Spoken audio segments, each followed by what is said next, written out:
안녕하세요. 교육부 학생건강정책과장 조명연입니다. 반갑습니다.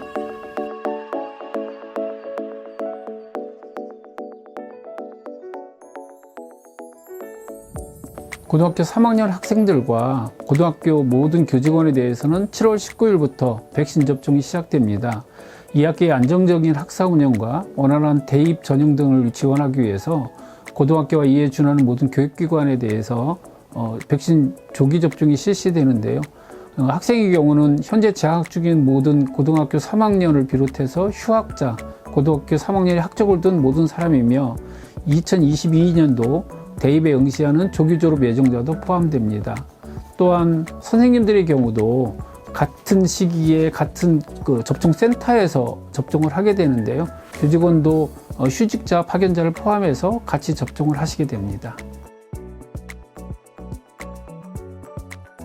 네, 7월 19일부터 예방접종을 하게 되는데요. 예방접종을 맞은 학생들은 본인이 혹시나 근육통이나 발열, 두통 또는 오한이 있는지 항상 자기 몸을 좀 체크를 해봐야 될 것 같고요. 그런 경우에는 반드시 학교에도 알려주고 학교에서도 그 사실을 사전에 이미 학생들에게 안내했던 것처럼 그런 경우를 모니터링하고 이상 반응이 만약 발생한 경우에는 신속한 대응이 가능하도록 협력하여 지원할 예정입니다. 학교에서는 예방접종 일정은 학교와 교육청과 또 예방접종센터가 협의를 거쳤기 때문에 아마도 평가기간이나 중복되지 않도록 일정을 잡았을 겁니다. 그래서 학교에서 예방접종하는 날은 자동으로 출석이 인정이 되고요. 그리고 예방접종을 한 이후에 본인 몸에 좀이라도 이상이 있는 경우에는 이틀까지는 출석이 인정되는 결석으로 출석이 인정되기 때문에 몸이 이상이 있을 때는 반드시 집에서 좀 쉬면서 증상을 확인하는 것이 굉장히 중요합니다. 그리고 이런 것들을 지원하기 위해서 각 시도교육청과 교육부가 한라인을 구축을 해서 예방접종 지원단을 운영을 하고 있기 때문에 여러분들의 상황을 수시로 모니터링하고 지원해 드리도록 하겠습니다. 지금 수도권이 4단계이기 때문에 아무래도 위험성은 없다고 볼 수는 없습니다. 그렇지만 학교는 지역사회에 대비해서 낮은 발생률을 보이고 있어서 지역사회보다는 훨씬 더 안전한 편입니다. 그동안 학교 내 감염 추세나 지역사회 감염과 이런 추세는 같이 보이지만 그럼에도 불구하고 우리가 철저하게 대응해 왔기 때문에 학교 내에서 방역수칙, 개인 간의 거리 확보 이런 것들을 철저히 한다면 특별히 위험성은 없다고 보여집니다. 학생 및 교직원의 감염 사례, 학교 내 밀접도 증가 상황 등을 고려해서 방역당국과 협의하에 등하교 시간 차등화 또는 학교 내의 동선관리, 급식실의 기숙사 등 이 공동이용시설에 대한 방역수칙 등을 철저하게 지킬 수 있도록 저희들이 준비하고 있습니다.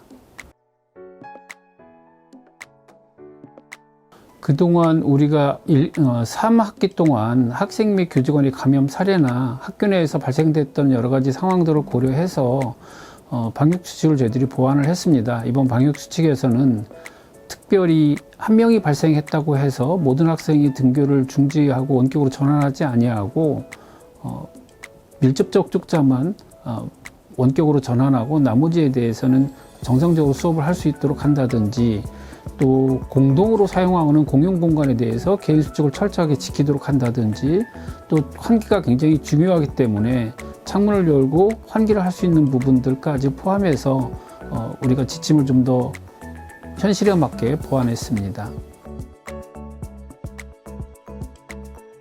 네, 2학기 전면 등교를 위해서 현재 그동안에 우리가 개선됐던 방역 지침에 대해서는 현장에서 충분히 이해할 수 있도록 저희들이 교육자료를 만들어서 안내를 할 겁니다.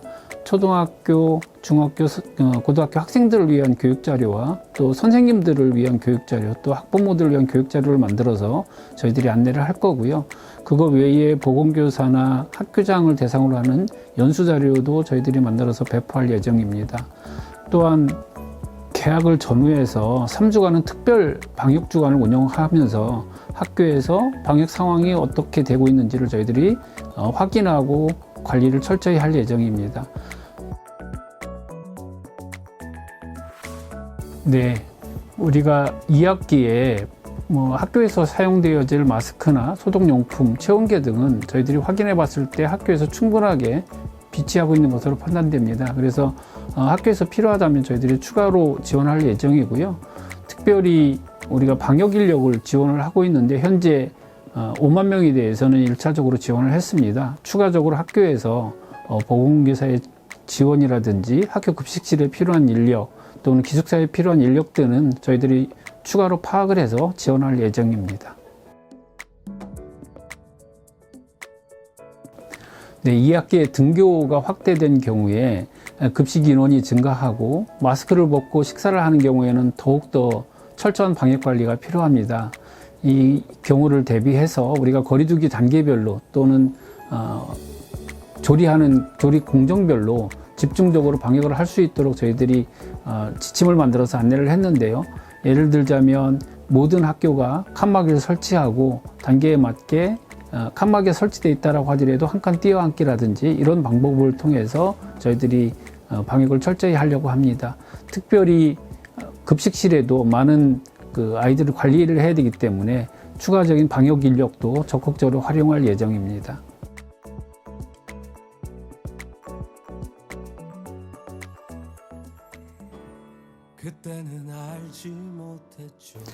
네, 최근에 확진자가 크게 증가를 해서 굉장히 엄중한 시기이긴 합니다. 그렇지만 우리가 2학기 전면 등교를 하기 위해서 여러 가지 노력이 필요한데요. 우리 학생들은 개인의 방역 수칙을 끝까지 잘 지켜주시고 특별히 방학 기간에도 학원이라든지 대외 활동에 있어서 좀 주의를 해주시면 좋을 것 같습니다. 우리 학부모님들께서도 우리 아이들이 등교를 해서 학교에서 마음껏 뛰놀 수 있도록 아이들의 건강을 좀 챙겨주시고 특별히 아이들을 위해서 사적인 모임이라든지 방역수칙에 철저하게 좀 지키면서 지원을 해주시면 감사하겠습니다. 꽃이 피고 바람 살랑이면